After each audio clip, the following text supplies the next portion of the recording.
75% अनुदान बढ़ाना होगा, 75% अनुदान बढ़ाना होगा, आज कर्मी का दर्जा देना होगा, आज कर्मी का दर्जा देना होगा।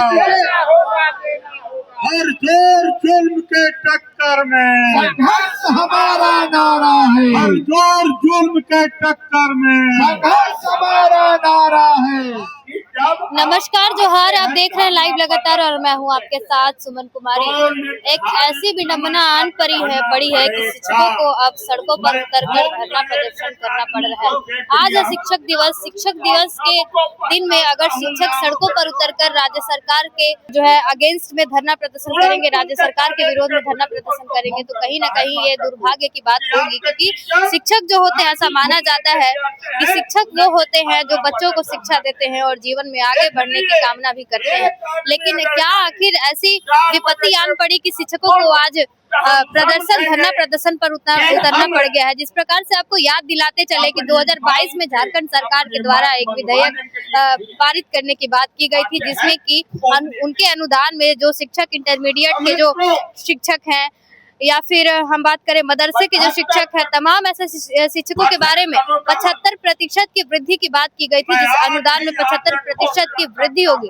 लेकिन आपको बता दें कि उसे अभी तक लागू नहीं किया गया है, जिसको लेकर जितने भी शिक्षक हैं उनके मन में निराशा है और निराशा के साथ आज वो यहाँ पर धरना प्रदर्शन करते हुए नजर आ रहे हैं और वो राज्य भवन के समक्ष में यहाँ पे धरना प्रदर्शन कर रहे हैं। राज्यपाल को ज्ञापन भी सौंपेंगे। हम इनसे बात करते हैं कि आखिर क्या कुछ कहना है।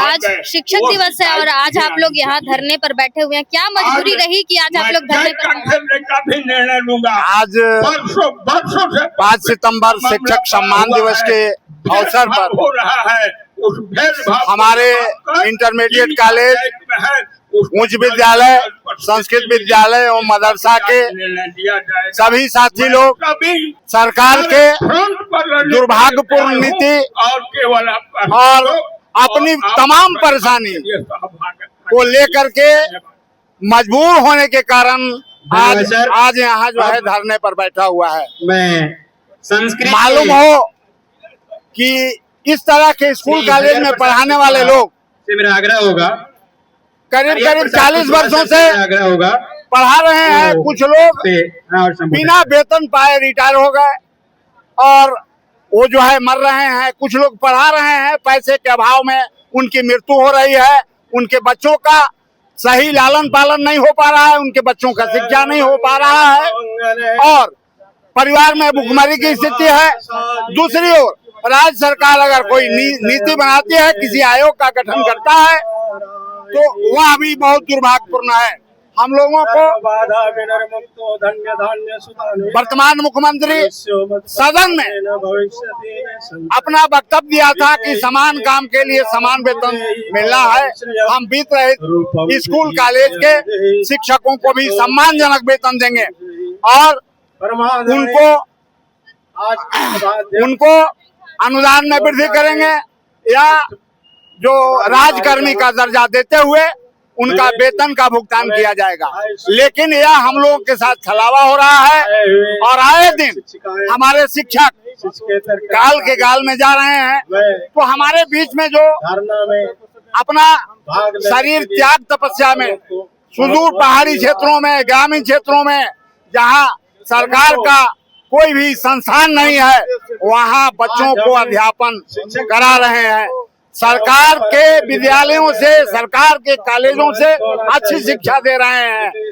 परिणाम जो निकलता है, रिजल्ट जो आती है, सरकार के विद्यालय जो 1.5 लाख रुपया प्रति शिक्षक को वेतनमान दिया जाता है, उससे अच्छा रिजल्ट आता है। और वैसे शिक्षक जो अपना बहुमूल्य समय, अपना तन मन धन समर्पित करके जो बिगड़े हुए लोग हैं उनको मुख्यधारा में लाना, बच्चों को, छात्रों को, छात्राओं को अपनी समस्या को सरकार के शिक्षा देना का काम कर रहे हैं। वो भुखमरी के शिकार हो रहे हैं, दवा के अभाव में मर रहे हैं। हम लोग की समस्या आज हम लोग के 2 मांग है। मुख्यतः यह दुर्भाग्य सरकार हेमंत सोरेन पीछे एक आयोग का गठन किया था और उस आयोग के गठन के बाद 2022 से हम आपसे अनुदान के हर एक मांग को जो अनुदान मिलता था नियमावली 2015 के तहत हम अपनी मांगे उसका 75% अनुदान को बढ़ाना था, लेकिन आज तक वह मांग हमारे किसी शिक्षकों को नहीं मिला। दूसरी ओर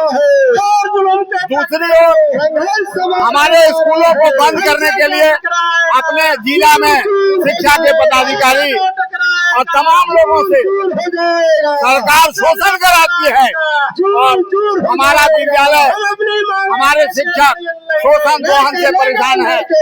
एक और उनको साल में जो एक बार पैसा मिलता है वो भी नहीं मिलता है, वह कभी परिवारवाद और कभी शिक्षक संघर्ष किसी अन्य नीतियों के कारण जो है उनको अनुदान से वंचित किया जाता है।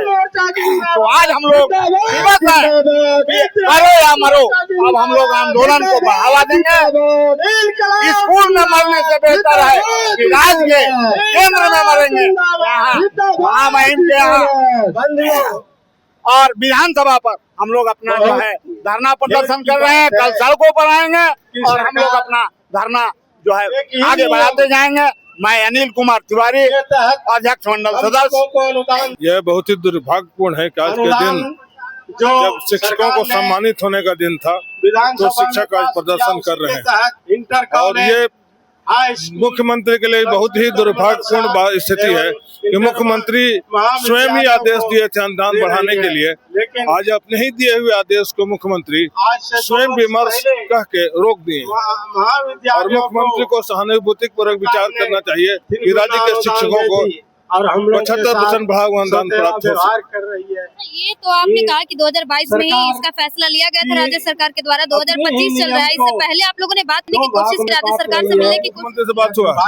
मुख्यमंत्री ने अनेकों बार आश्वासन दिया है कि इसमें हम पॉजिटिव निर्णय लेंगे और मुख्यमंत्री उसी आश्वासन के बाद भी मुख्यमंत्री ने आदेश दिया था। शिक्षक दिवस के अवसर पर धरना में है मुख्यमंत्री को विधानसभा में भेंट हुई थी हम लोगों को और मुख्यमंत्री ने चौबे जी को बुलाकर अपने प्रिय प्रधान सचिव को उन्होंने बोला था इस पर विचार करें और विलम्ब निर्णय लें।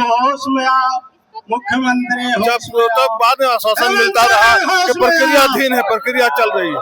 क्या करें, अभी हम लोग को महाविद्यालय में रहना चाहिए। महाविद्यालय में बच्चों के द्वारा हम लोग को सम्मान मिलता, बहुत बच्चे इंतजार भी कर रहे हैं, लेकिन सरकार की बिल्कुल नीति, सरकार जो है हम लोग को यहाँ पे लाने के लिए मजबूर है। हम लोग की सिर्फ दो ही मांग है। पहली मांग है कि हम लोग का जो अनुदान है उसकी वृद्धि हो 75% और दूसरा मांग है राजकर्मी का दर्जा। दुर्भाग्य की बात है, आज शिक्षक दिवस के दिन राज्य भर के सारे शिक्षक सड़क पर उतर के आधे पेट खाकर शिक्षक को सभी अपने अपने महाविद्यालय विद्यालय में बच्चों को शिक्षा का एक अलग जगह रखे हैं। लेकिन सरकार, ये गूंगी बहरी सरकार हम लोग शिक्षकों को एक मांग नहीं दे सकती है जिसमें राजकर्मी का दर्जा हमारी मुख्य मांग है। मैं मुख्यमंत्री महोदय से मांग करता हूं कि हमारी मांग को पूरा कर, क्योंकि वो भी एक शिक्षक से ही शिक्षा ग्रहण करके आज इस पद पर सुशोभित कर रहे हैं। मैं महामहिम राज्यपाल और मुख्यमंत्री से आग्रह करता हूं कि कृपया इन शिक्षकों का मांग के अविलंब पूरा करने की कृपा करिए, ताकि जो शिक्षक खाली पेटे भूखे अपने महाविद्यालय में बच्चों को पढ़ाते हैं, लिखाते हैं, उन्हें अच्छी शिक्षा देते हैं, वो उनको भरपूर सही रास्ते पर ले जाने में सहयोग करें। जिन बच्चों का भविष्य शिक्षक बनाते हैं, आज उन्हीं का भविष्य अंधकार में। ये अफसोस की बात है। हम दूसरों बच्चों को शिक्षा देकर एक अच्छे मुकाम पे पहुंचाने का काम करते हैं, लेकिन सरकार हम लोग को भविष्य, हम लोग को परिवार को भरण पोषण का जो भी दायित्व सरकार के ऊपर होती है, वो सरकार अपनी जिम्मेदारी अपने दायित्व से भाग रही है और वो पूरा करने में एक असमर्थता जाहिर कर रही है। इसलिए सरकार से मेरी मांग है कि हमारी मांग को पूरा करने की कृपा करें। यह दुर्भाग्य है सरकार का कि पिछले 30-35 सालों से हम लोग संघर्ष कर रहे हैं, शिक्षा का अलग जगा रहे हैं, बच्चों का भविष्य बना रहे हैं और वो आगे की पढ़ाई के लिए तैयार कर रहे हैं, फिर भी सरकार हमारी बातें को नहीं मान रही है। यह हम लोग के साथ अन्याय है।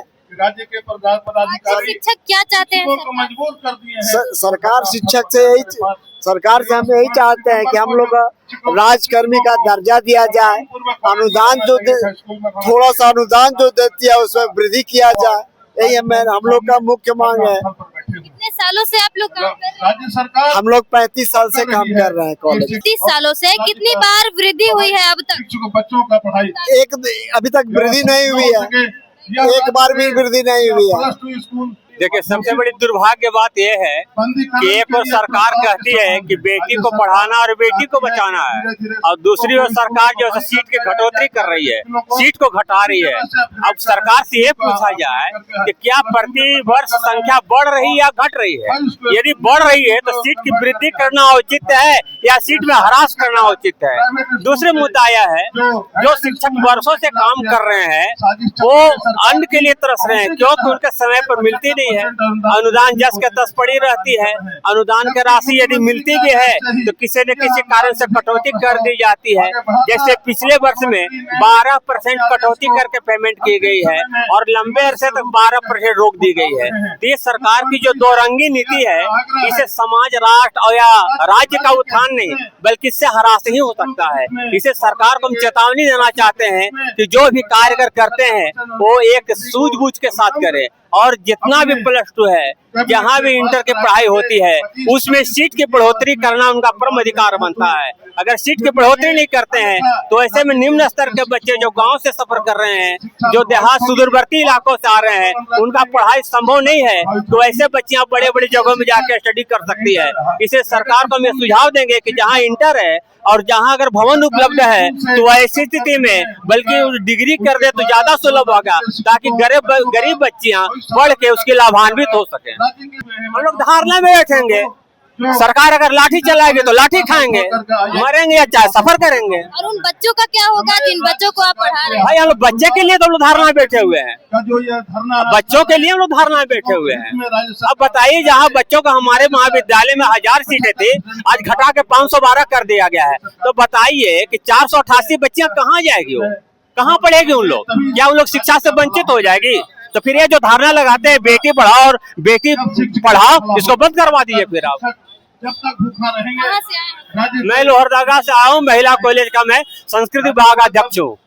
हमारे साथ में कुछ शिक्षक थे जिन्होंने बात की और उन्होंने साफ किया है जिस प्रकार से राज्य सरकार के द्वारा उनकी नाराजगी नजर आ रही है, वो कहीं ना कहीं एक बड़े ही पैमाने पर वो प्रदर्शन करने जाएंगे। उनकी जो है आक्रोशित जिस तरह से वो नजर आ रहे हैं, आक्रोशित होते हुए नजर आ रहे हैं, ये आक्रोशित और होंगे और आगे भी जो ये आंदोलन है और भी उग्र हो सकती है। जिस प्रकार से आपको बता दें कि काफी लाखों बच्चों के भविष्य को संवारने का काम शिक्षक करते हैं, लेकिन अगर उनकी बातों को राज्य सरकार के द्वारा नहीं सुना गया तो शायद वो अपना सारा काम त्याग कर और धरना प्रदर्शन पर बैठ जाएंगे। आगे क्या कुछ होता है ये तो वक्त ही बताएगा। फिलहाल तमाम अपडेट्स के लिए बने रहे हमारे साथ। मैं सुमन कुमारी, देखते रहे लाइव लगातार रांची। लाइव लगातार के वीडियो को लाइक करें, सब्सक्राइब करें और बेल आइकन को दबाना न भूलें।